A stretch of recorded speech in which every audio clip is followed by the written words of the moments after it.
Plus à l'ouest, et jusqu'en dessous de l'auberge Saint-Antoine qui se trouve en face de vous, les archéologues ont retrouvé les vestiges des quais de la Chênaie et de Comporté, qui ont été construits à la fin du 17e siècle. C'est sur ces quais que la première batterie dauphine, un ouvrage de défense destiné à recevoir des canons, a été aménagée en 1709.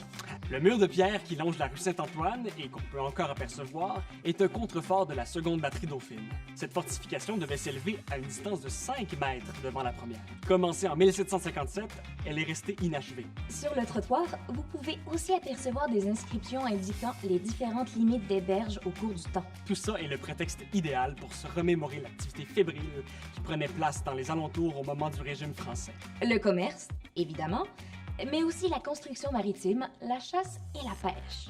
J'ai bien envie d'être indiscret et de surprendre une conversation entre deux habitants du lieu. Reculons encore un peu dans le temps, vers 1695, et retrouvons deux des enfants de Charles Aubert de la Chênaie, probablement l'homme d'affaires le plus prospère de la Nouvelle-France. Il s'agit de jumeaux, un frère et une sœur. Antoine et Marguerite Angélique, à qui a été concédé un lot de grève.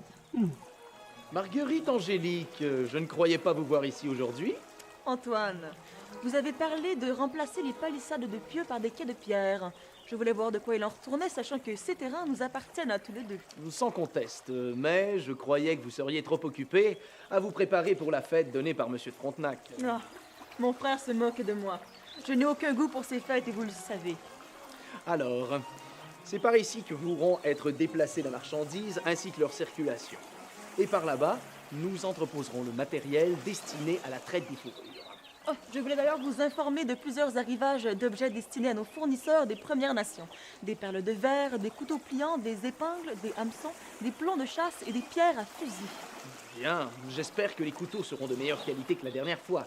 Ça compliquait le marchandage. Et là-bas pourront être colmatés les canaux. Oh, j'aime beaucoup ces nouvelles dispositions. Il y aura bien assez de place pour les caisses, les barils et les ballots, ce qui permettra d'en tenir meilleur compte. Marguerite Angélique, vous pourriez rivaliser avec n'importe quel commerçant de cette ville. Dommage que... Oh, dommage que je sois une femme. Dommage que je veuille entrer au couvent. Antoine, chez les religieuses de l'Hôtel-Dieu de Québec, je pourrais gérer de plus grosses affaires que vous.